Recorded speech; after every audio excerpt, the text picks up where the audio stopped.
Hello, everyone. Welcome to this week's episode of the Tech Shift F9 podcast, a podcast dedicated to reinventing your career in the age of technology. I'm your host, Maurizio Refone, and I can't wait to get started. Today's guest hails from San Francisco, California dreaming and all. Ben Hao is a financial markets trader with an illustrious career at several large investment banks in the US and Japan. He seems to have done them all: Morgan Stanley, Bank of America, Deutsche Bank, Dresdner Bank, and then decided to stay in trading and move to the buy side in digital assets. I had the pleasure of working in the same bank with Ben many years ago, and I'm really keen to put some hard questions to him today. Ben, welcome to TechShift F9. I'm very excited about having you on the podcast, and I can't wait to hear about your experience. Well, thank you for inviting me. So it's a pleasure to have a chance to chat with you. Thank you. Ben, this is my very first question that almost all of my guests have to answer. Why? What drove you to leave a job and a work environment that you were very familiar with and presumably comfortable in for a career in an industry, digital assets, that not only is very new, but also carries a bit of a controversy with it, to say the least?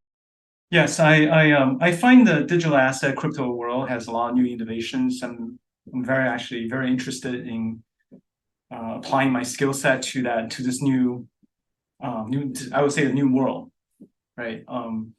So the things that I noticed that so some of the idea like CFI, DeFi, all these new different ideas and these different kind of swap perpetuals, and we don't actually see them in equity worlds. I'm coming from the equity world, so I find it actually very interesting. Internal trading, internal modeling. That's why I'm actually attracted to this world, to this new to the digital asset world. Let's explore that a little bit more. I'd like to ask you, as a senior manager in banking, did you feel that in the traditional finance industry, your creativity and innovation was curtailed or not supported? And do you find your new tech-focused role to be more, fun? Okay, so there are two parts to this, right? So one, you're working for a large financial brokerage or funds or banks, right? You're sort of pigeonholed into doing the same thing over and over again, because if you're good at doing it, they want you to do the same thing again and again. So I was actually, I was doing arbitrage. I was pigeonholed into doing arbitrage using quantitative models, right? But basically, we're just applying the same, I wouldn't say applying the same technique, but we're doing the same thing. We're doing the same set of instruments. You're looking at futures, ETF, stocks, and swaps, right? A certain kind of swap, not all kinds of swaps, and a little bit currencies. But when you go into doing the digital, let's say, assets, right, you can do a lot more. For example, if you do, some of the things are actually more like fixed incomes, right? First of all, digital currencies themselves look like FX, but they have different kind of futures products. They have perpetuals, which we don't really have that in the equity worlds. I think, but you've seen that in the papers, but you've never seen that in actions, pretty much. At least I haven't come across doing perpetuals, right? And they have options, of course. They don't really have ETFs. Okay, but people try to get ETFs going. And then we also have like staking, and to me, staking is a little bit like short-term, money market kind of fund that you actually trade into as well. What else? I'm sure I'm not actually covering everything that's in all the innovation it has, but it's interesting. It's like trading a little bit hybrid, trading a little bit of equities, or trading of course, trading all the derivatives, but you're also trading a little bit of fixed income and FX. So I find that actually very interesting in that regard. So the modeling itself also changes. It's not the same as equity world modeling. You do a little bit everything, I think. Yeah. So it's great to hear that this industry is now giving you a bigger playground to work in. And in terms of your previous experience as a trader for large investment banks, your skills there, how did they translate over to what you do today? The way I see it is this, right? So it's actually okay. So in terms of tradings, right? So I think that modeling of trading models, I think that you can apply some of the things you've done before, right? However, it's not quite the same. There's several reasons for that. So first of all, the crypto assets, right? So there's not really an intrinsic value of crypto assets, right? So you're trading something that's actually, I'm not sure, for better or for worse, it doesn't really have true intrinsic values. Okay, we're putting stable coins aside, right? So they don't really have exchange rates. So the modeling is actually a little different, right? But yet it's actually still being affected by a lot of macro factors, right? So that's actually quite a little different from normal equity tradings, right? So a lot of equity trading, if you're modeling stock, right, mostly stocks, and usually there's some intrinsic value of stock, right? Because you see the financial statements, you see the cash flow models and all that. There isn't actually, they do have some intrinsic value. So crypto itself doesn't really have that. So the modeling is actually a little different, right? What else? So the other thing is that I noticed that some people actually, with the way they do crypto, they think it's actually a pure kind of FX kind of trading, right? But as you know, like when you do FX, you have a really you definitely have a yield curve to deal with, short term, long term yield curve. Okay, short term, right? So you can actually use yield curve to do FX trading, okay, modeling. But again, I feel that that doesn't really apply to crypto. So it requires some kind of new idea, new thinking to modeling these instruments, right? It's very speculative, I have to admit, right? But the upside of that being very speculative is that it actually creates a lot of volatility, and then usually for traders like us, that we thrive on volatility, right? And then of course not fraud. Fraud is also create a lot of volatility, but we don't like that, of course, right? That's actually a problem with that. But in general, if you actually have something that's quite volatile because there's not much intrinsic value, there's more greed and fear kind of factors, right? It's actually I find it's actually quite interesting in terms of like trading, in terms of modeling. That's kind of a little different. Okay, and let's talk a little bit about the environment around you. Mhm. And I think that when someone works at an investment bank or large company in general, Mhm. the people that we deal with are filtered, meaning that you sort of know who you're dealing with, whether it's inside the bank or with clients or other investors, even competitors. Mhm. But in the world of decentralized finance and technology, it seems to me a bit more unfiltered. And can you tell us your experience in dealing with and presumably a different set of people? And how did you handle that? I mean, how do I put it nicely, right? Yes, you do, because there's a lot of speculation. It has this idea of like a casino kind of feeling. So it attracts a lot of unsavory people, that's for sure. Also, crypto itself, right? So I think the rule of I mean, the idea is quite the crypto, right? Um, Itself, actually, I think the inventor of like cryptos, right? The Satoshi and all that. I think they probably have a very lofty, very wholesome, you know, belief behind creating it, right? Decentralized. We're not controlled by any central bank. There's no person can actually sway the market or controlling market. It's truly a free, a new world, right? People also anonymous, right? So people actually don't. There's no way you can actually sanction anybody with it, um, or control the money flow, or even knowing what they're doing. Well, right. So I think that's pretty wholesome. I think that's pretty lofty idea, but the problem is that, of course, the first application of these are usually people doing nefarious stuff, right? Smuggling or dealing with different things that don't want to get caught by the government. Usually, they're doing things that are not very. Legit. Yeah, that's right, legit. That's right, not illegitimate activity. So that's how it got started, right? So there's a need from these group of people that actually they want to evade, government monitoring or sanctioning, doing kind of bad stuff, right? So they actually use that. So I think that's how it started. But then because of that, I think there's still, my experience is that there's still a lot of people like that actually hanging around in the crypto world, right? Um, I'm not saying the traditional banking doesn't have this kind of people users, right? But since it has all these regulations, you have KYC, things seems to be a little better, right? But then crypto world, the whole idea of crypto being anonymous, right? Being decentralized, right? So there's at least so far, there's not a real clear central checkpoint of all this stuff, right? But Ben, I'm interested about your own approach. I mean, how did you get to work with now a group of people that could be unbelievably talented, but also come from perhaps a little bit more unorthodox backgrounds that you were used to when you were working at a bank? Yeah, it's interesting because it's actually, believe it or not, but the way I see it is that for example, have some traders or some developers from in Asia, right? And I find it's interesting. These are young people. They're actually quite interested in doing crypto. If you ask them to go into traditional finance, they're not very interested. They don't have that kind of drive. Say, oh, do you want me to work for a bank? That's not very interesting. But you tell them, hey, we're going to work on crypto stuff. They actually get very interested, right? So there is appeal there, you know. And then because of that, you actually met kind of different people from different things. So I actually ran into people like, you have people from liberal arts. So back up a little bit is that, in the past when I was doing, traditional finance, quantitative trading, I think same thing what you're doing, doing these kind of CDOs and all that stuff, right? You require a lot of mathematics, right? So you have a certain group of people that are doing it, right? So mostly have a quantitative background or math background doing this. But the things that's interesting in the crypto world seems to me people from all kind of backgrounds jump in. So you do run into people like from liberal arts or geography, or it's interesting, right? All kind of interesting background they actually have. They want to jump into doing this. And some of these people are degen, right? It doesn't mean that you have to be a math major to be a degen, right?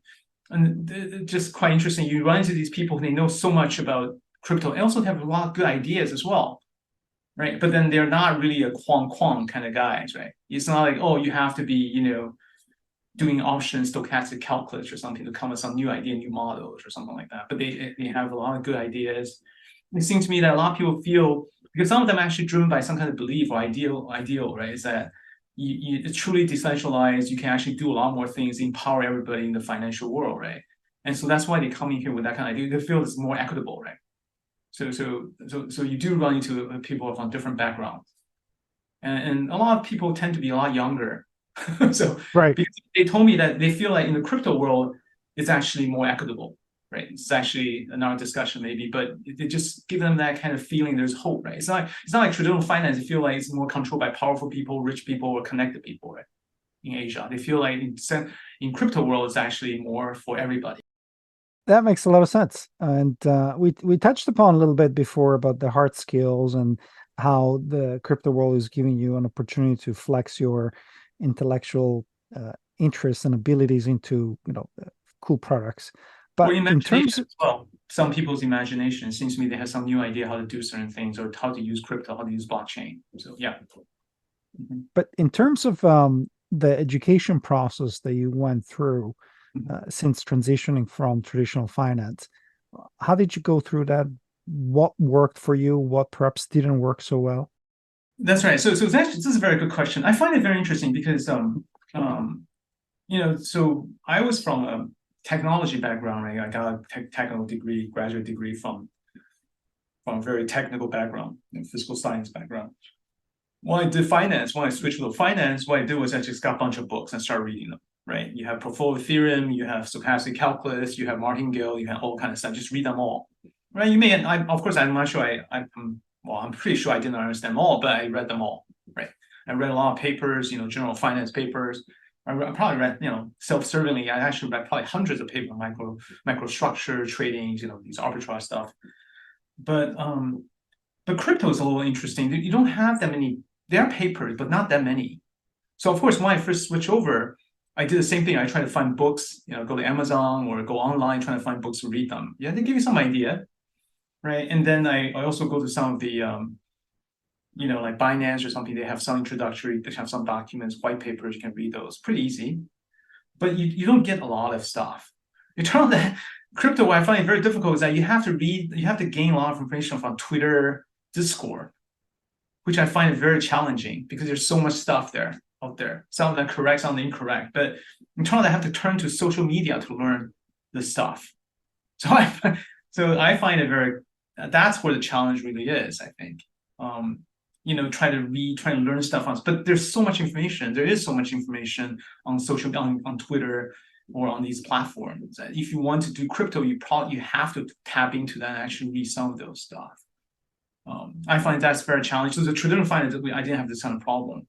Now it's like, I think information overload, right? Gazillion tweets on everything. So I find it very challenging. Totally. Yeah. On a more personal level, Ben, Mhm. are you driven by the same goals and ambitions now as when you were in traditional finance sector? And is it more, if that's not the case, is it more because of just getting, older and wiser, or is it because you're in a different context? I think we're still driven from the fact that hopefully that, if we do the traditional, like same as traditional fund, we feel like we're actually providing a service, right, to the market or to our clients, right? That's how we feel, right? We're doing something hopefully we're serving for the greater good, right? In the meantime, we're enriching ourselves as well, right? I think crypto, we still have a little bit of that drive, but it's a little different now. You feel like, it's a community, right? Crypto is not really it's like finance. It's not like finance, right? With different institutions and all that. But crypto, I think the whole fundamental idea of crypto is a community, right? It's like we help each other, we share information. Right? So in finance, we're very secretive about what we're doing, right? We don't tell you what's doing. We don't even tell the desk next to us, right? What we're doing, right? We don't tell. But crypto people tend to share. You see, they put the codes out there. They put all their ideas on Twitter. They want everybody to actually review their code or review their ideas, right? So it's a little. I find it's a better, in that regard. It's actually a better community to be part of it. So you don't just like, oh, I'm so idea is not, oh, I want to come in here and make as much money as possible. Maybe there's still people feeling that way, but I don't feel as much as before, right? It's not like a zero sum game. I'm trading against you guys. I want to make as much money as possible. It's not like that anymore. It's sort of like you're trying to build something that everybody can benefit. No, don't get me wrong. Of course, I still like to make some money, but you feel like, but it's a little different than before. It's more altruistic. It's more like for a community, right? So you're less secret about what you're doing as well. You try to help each other as well. If people ask you questions, so that's different from before. You feel you're part of a community now, not just you're doing your own little thing and then and you make some money, you move on. It's not like that anymore. Yeah, it's always good to make money, but it's also good to make Yes, it in a context where you feel more comfortable and more supported, I see. that's right. So it's the important things that you hope the protocol, the network becomes successful, right? So hopefully you are not just making money, you're basically trying to make the network and the protocol more successful as well at the same time. So if someone were to look at making a career transition similar to yours, maybe with a different background though, into digital assets, what would be your advice? Using imagination, right? Don't be constrained by what you know from the past, right? There are a lot of new things you can try, right? That's number one. Number two is that try to reach out to different community, try to join different Discord group if possible, or actually follow different people on Twitter. Now X, right? So try to learn as much as possible from all this information and try to reach out. I find it's interesting. I find people generally very, very helpful, especially DeFi people or degens. You ask them questions, you text them, they actually answer your questions pretty good. So it's not possible. Before, if we work for Deutsche Bank, it's not likely I can send a question to Morgan Stanley people and just ask them a question. So I think that the community can learn from the community as well, right? And hopefully you give back to the community as well. So I find that I find that a lot more information flow, a lot more free flow information. So in other words, that you don't have to learn by yourself. You can actually ask questions. You can actually reach out to people and ask questions. And then I think that's the best way to learn, right? To ask questions. Absolutely. And although the crypto lingo is a little bit scary at times, particularly for someone who's completely new to it, Yes. and may take a little bit to get over that. But I completely agree with you. I think the community is very welcoming in general. And there's a lot of information that gets shared. And so it's really up to an individual to make the time. Yes. Okay. On a bigger picture scale, since now you are in the digital assets industry, are you worried about any sort of further major changes in the technology that could potentially affect your new line of work, or is there anything that particularly excites you that it's coming up? I do think that there are a lot of new technology coming. I think, well, I wouldn't say new technology, but I do think I would see that more adaptation of the technology. I mean, for example, Visa or MasterCard, especially MasterCard, they all are thinking of making their credit card into a digital wallet, for example. And MasterCard, I think, working with several different blockchain, maybe they're trying to come with their own blockchain. They didn't tell you what they're doing, but they actually announced that they were doing that. They formed different partnerships with Avalanche and all that stuff, try to come up with some, maybe, I don't know, maybe they're trying to come up with new blockchain or something. But it seems to me, and also you have these large like BlackRock trying to have the ETF and all that. It seems to me there is these institutions, even though they're not formally doing crypto, but they're thinking of doing crypto and actually actively preparing for moving to digital asset. So I think that, so I'm actually quite optimistic long-term wise. I also think that some of it, I'm not expert in this, but I do think that some of these crypto that roll a chain or zero knowledge, the zero knowledge proof and something, I think these are pretty amazing as well. The only thing I worry about is that we have all these different idea, technology, solution. We don't have a real good problem to solve yet. I think seems to me sometimes, I think my only worry is that we have all these solutions, but we're sort of looking for a question to answer. I think that's a problem. I have a lot of confidence there will be a lot of new ideas. The only problem is that we don't have a good problem to solve, right? I mean, BTC now is sort of like a de facto storage of value, right? So that sort of it's niche, right? But what about ETH, right? What it's trying to do with all these DeFi and these cryptos? I mean, all these smart contracts, exactly what it's solving, right? Besides just doing swaps or doing transaction or doing trading, but what else can it do, right? It's not clear to me at this point. That's great, Ben. One last question for you.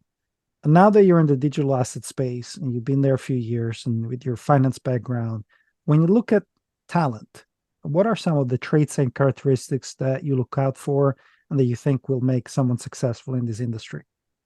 I see. I first of all, you have to have enthusiasm, right, for a digital asset, right? It is a risky asset. It's a risky world, right? So it's not like a traditional finance, right? So obviously you need a lot of enthusiasm, right? Also, I'm looking for people who are fearless as well. So that's the characteristic I'm looking for. In terms of skill set, I think that I actually think that everybody can do it. As long as you know a little bit of math, right? If you actually know no math, it's a little hard. But anything else, you pretty much can do it, right? Yeah, and not even hard math, sorry. So I just think that anybody with creativity, with enthusiasm, they can do this, right? So yeah, it's interesting because I did recruiting for these banks before, like Morgan Stanley or Dresdner or something like that, right? And I flew to these job fair in Boston. I went to New York for job fair to actually represent these banks, right, and talking to different people. Yeah, I think it's interesting because at the time we talked a lot of people on MBAs or right. Or some hard, or people from some math background or financial engineering, right? That tend to be the people we talk to, like MBA, financial engineering, or some physical science like physics or something. I think, of course, those people still can definitely do this, are still welcome. But I'm just saying that people from other fields can also do this as well, right? I actually think that it's not a math we need. Like I said, right? We have all these solutions. We're looking for problems. I think we're looking for people who actually can take this to the next level, right? Who have some idea how to use this technology to really solve some real world problems, right? So yeah, So long story short, basically, as soon as you have the right attitude, you have the enthusiasm, you have creativity, then any background can do this. I don't see anything will stop you from doing it. I love the message. Ben, thank you so much for your time and insights. I really appreciate it. Yeah, thank you. I hope that, I was a little helpful to somebody. Well, folks, you've heard from Ben today about transforming your career into digital assets. I'm sure you found something useful. And until next week, stay cool, stay positive.